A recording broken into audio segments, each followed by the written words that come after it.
श्री सद्गुरु महाराज की जय। प्रातः स्मरणीय अनंत श्री विभूषित परमाराध्य संत सद्गुरु महर्षि में ही परमहंस जी महाराज का प्रवचन। अपने को थोड़े में संतुष्ट करो। बंदौ गुरुपद कंज कृपा सिंधु नर रूप हरि महामोह तम पुंज जासु वचन रवि करण कर। धर्मानुरागिणी प्यारी जनता, मुझे गोस्वामी तुलसीदास जी महाराज की एक चौपाई याद आती है। वह है संत उदय संतत सुखकारी विश्व सुखद जिमि इंदु तमारी। संतों का प्रकट होना सदा सुख देने वाला है।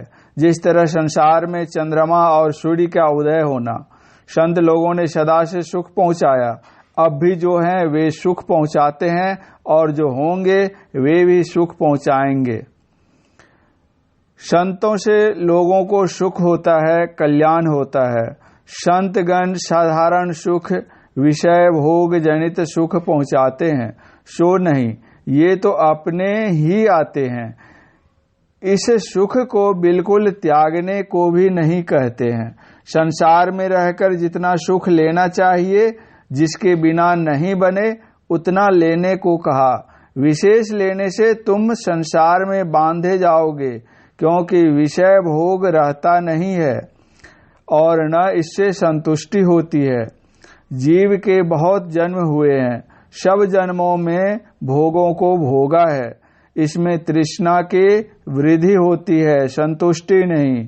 इसलिए संतों ने कहा कि जितना विषय लेना अनिवार्य है, जिसके बिना बने नहीं, उतना विषय लो, विशेष मत लो, उसमें धोखा है।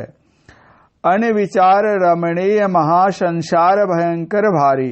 गोस्वामी तुलसीदास जी महाराज ने कहा, संसार में बिना विचारे सुंदर सुंदर वस्तुओं को लो और बिना तृप्ति के संसार से चले जाओ।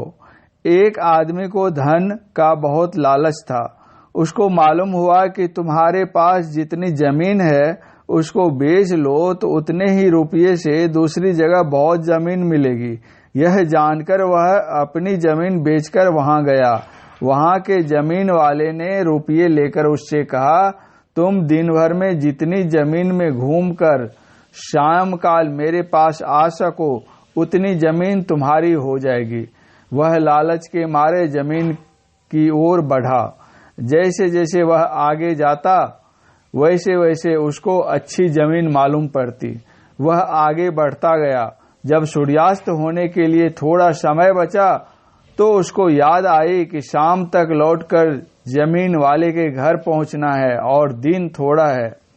यह सोचकर वह उधर से लौट पड़ा। धीरे धीरे चलने से शाम तक पहुंच नहीं सकता, इसलिए उसने दौड़ लगाना शुरू किया।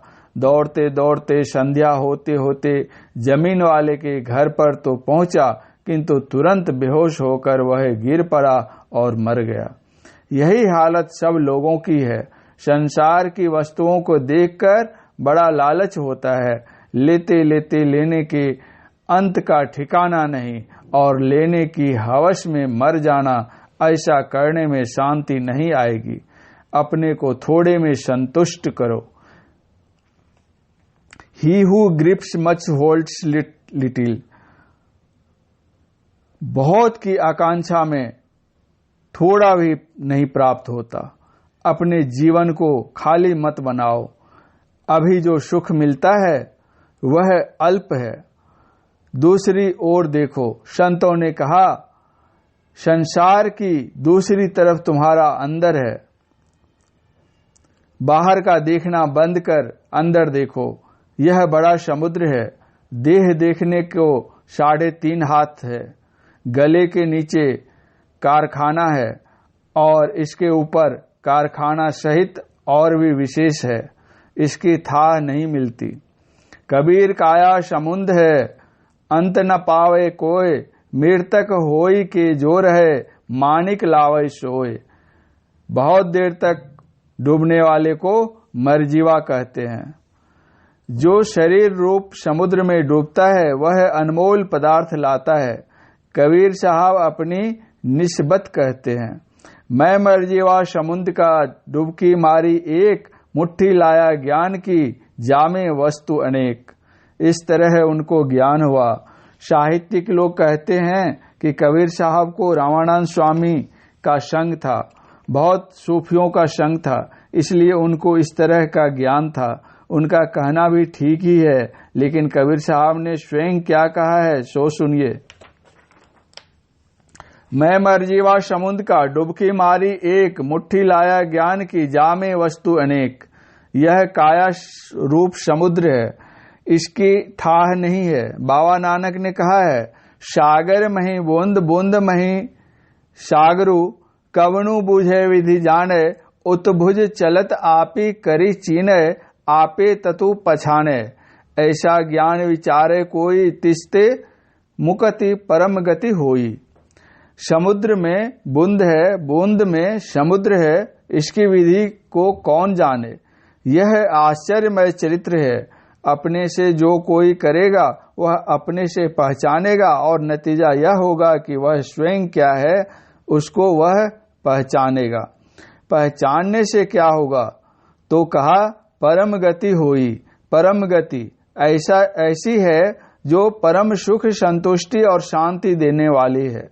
कबीर साहब कहते हैं, बूंद समानी समुद्र में यह जाने सब कोई, समुद्र समाना बूंद में बूझे बिरला कोई। विश्व ब्रह्मांड समुद्र है और एक एक शरीर बूंद है, इसको सब कोई जानते हैं। इस शरीर में समुद्र है, इसको कोई कोई जानते हैं। ऐसा कोई कैसे जानेगा, अपने अंदर गोता लगाने से जानेगा। इसमें जितनी दूर तक तेजी से जाओ उतनी दूर तक आनंद लो। वह तुम्हारी अमानत है, उसमें खयानत नहीं होती। जन्म जन्म पीछा करने वाला है। तुम्हारा यह अंतर गमन का कर्म बढ़ते बढ़ते परम सिद्धि को प्राप्त करा देगा। इसके आरंभ का नाश नहीं होता। किसी तरह कोई इस धन को लूट नहीं सकता, छीन नहीं सकता।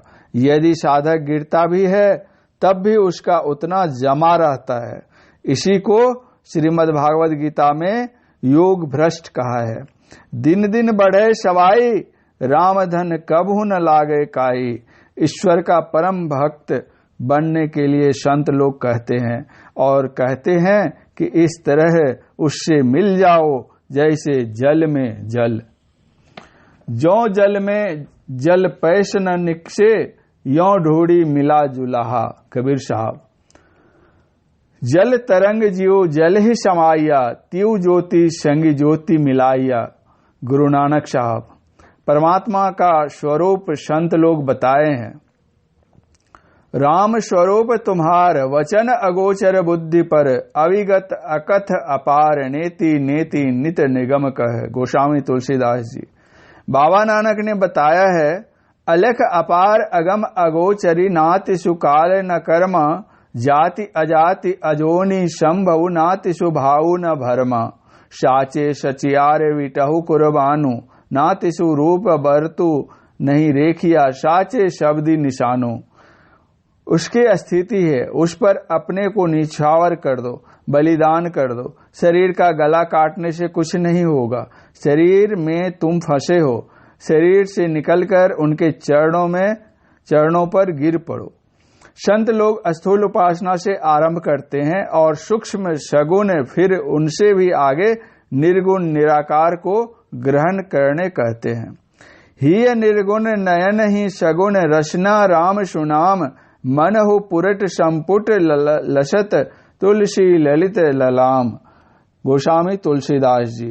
तुलसीदास जी को राम नाम में प्रेम था, किसी को शिव में, किसी को वाहे गुरु में। तो अपनी अपनी श्रद्धा के अनुकूल जपो। सगुण सोना है, फिर उसमें रत्न निर्गुण है।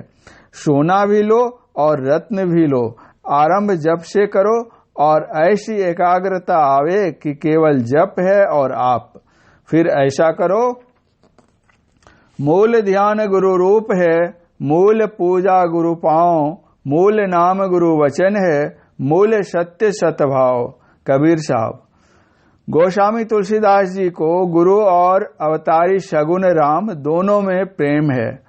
कबीर साहब और गुरु नानक साहब को शगुन के लिए गुरु रूप में प्रेम है। वे कहते हैं, गुरु की मूर्ति मन मही ध्यानु, गुरु के शब्दी मंत्र मनुमान। गुरु नानक साहब। सांप्रदायिकता का भाव छोड़ो, कोई राम का, कोई कृष्ण का, कोई देवी का, कोई अक्षर लिखकर उसका ध्यान करते हैं। सब एक ही चीज है, स्थूल ही स्थूल। इसके बिना सूक्ष्म ध्यान हो नहीं सकता है। स्थूल ध्यान के बाद सूक्ष्म ध्यान होता है, जिसको कहा है, गगन मंडल के बीच में तहवा झलके नूर, निगुरा महल न पावई, पहुंचेगा गुरुपुर। कबीर साहब। गोस्वामी तुलसीदास जी ने कहा, श्री गुरुपद नख मणिगण ज्योति, सुमिरत दिव्य दृष्टि ही होती। दलन मोह तम शोषु प्रकाशु, बड़े भाग उर आवई जासु। सुजहि राम चरित मणि माणिक, गुप्त प्रगट जह जो जही खानिक। इसका यत्न गुरु से जानो और करो। यहां तक यानी सूक्ष्म ध्यान तक स्थूल सगुण साकार और सूक्ष्म सगुण साकार हुआ। इसके बाद है ध्वन्यात्मक नाम शब्द ब्रह्म की उपासना यानी नादानुसंधान। जो सूक्ष्म सगुण रूप की उपासना ठीक ठीक करता है वही शब्द ब्रह्म को प्राप्त करता है। इसी को पकड़कर परमात्मा तक जाता है। इसके लिए अपने को बहुत पवित्र बनाना होगा। सूचे भारे साचु समावे, बेड़ले सूचाचारी। गुरु नानक साहब। अपने को पवित्र बनाने के लिए झूठ मत बोलो, चोरी मत करो, नशा मत खाओ पियो, बेविचार मत करो, हिंसा नहीं करो, मत्स्य मांस नहीं खाओ। आपका शरीर और जिस पशु का मांस खाया जाता है, इन दोनों में पवित्र कौन है? मनुष्य का शरीर सबसे विशेष पवित्र है। इसमें पवित्र परमाणु हैं। पशुओं के शरीर में ऐसे पवित्र परमाणु नहीं है। इसलिए पवित्र परमाणु में अपवित्र परमाणु नहीं मिलाओ। सभी भोजनों में अपनी अपनी तासीर होती है। अपनी अपनी तासीर नहीं हो तो भांग पीने से उसका असर नहीं होता। शुद्ध भोजन की जड़ है, अपनी कमाई का खाओ। और मांस मछली नहीं खाना तो उसकी डाल पात है।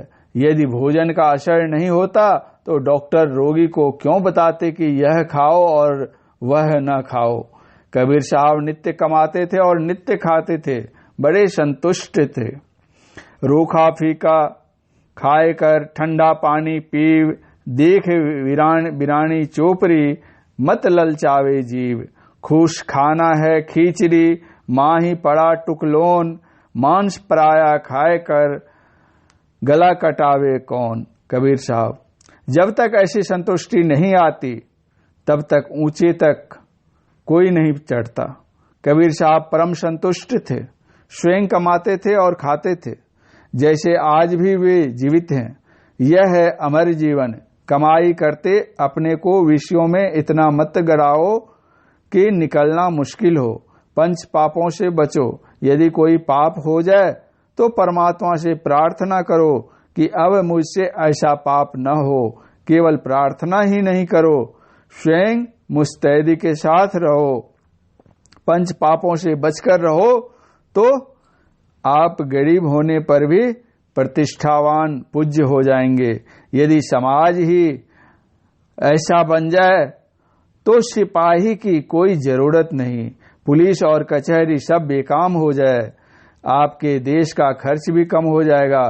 ऐसा मेल होगा जिसके आगे तोप बम गोला भी फेल हो जाएगा। एक कहानी है कि किसी को 7 पुत्र थे, आपस में बड़ा मेल था। एक दिन सब कोई जंगल की ओर लकड़ी लाने गए। जंगल में पहुंचकर बूढ़े ने किसी को पानी लाने कहा, किसी को लकड़ी लाने को कहा, किसी को चूल्हा जलाने को कहा, किंतु पास में न तो चावल न दाल न और कुछ। बूढ़े पिता की आज्ञा पा सभी लड़के अपने अपने काम पर चले गए। बूढ़ा एक वृक्ष के नीचे बैठकर रस्सी बनाने लगा। उस वृक्ष पर एक प्रेत रहता था। उसने बूढ़े से कहा कि रस्सी क्या करोगे? बूढ़े ने कहा, तुम्ही को बांधूंगा। प्रेत ने सोचा इनको आपस में बड़ा मेल है, इसलिए उसने कहा, मुझे मत बांधो, मैं तुम्हें बहुत सा धन देता हूं।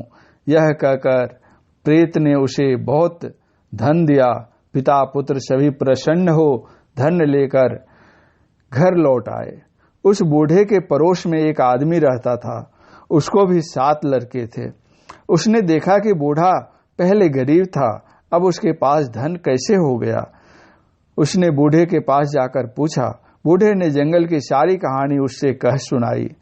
वह पड़ोसी भी अपने 7 पुत्रों को संग लेकर जंगल गया और उसी बूढ़े की तरह उस वृक्ष के नीचे बैठकर किसी लड़के को लकड़ी, किसी लड़के को पानी लाने, किसी लड़के को चूल्हा सुलगाने कहा और स्वयं रस्सी बनाने लगा। इन लोगों को आपस में मेल नहीं था। किसी लड़के ने पिता की बात नहीं मानी। सभी बोलने लगे कि चावल दाल का पता नहीं और चूल्हा फूंक कर, लकड़ी लाकर, पानी लाकर क्या होगा। प्रेत ने पूछा, यह रस्सी क्या करोगे? उसने उत्तर दिया, तुमको बांधूंगा। प्रेत ने कहा, तुमको आपस में मेल नहीं है, मुझको क्या बांधोगे? भागो यहां से, नहीं तो सबको अभी मार दूंगा। बेचारा लौटकर घर आ गया। आप लोगों ने मेल से रहने पर कितना बड़ा काम किया कि बहुत ताकत वाली हुकूमत को अपने देश से निकाल बाहर किया। आज अपनी हुकूमत है। सब कोई मेल से रहिए, सदाचार से रहिए, संत वाणी का पाठ कीजिए, खुशी से रहिए। श्री सद्गुरु महाराज की जय।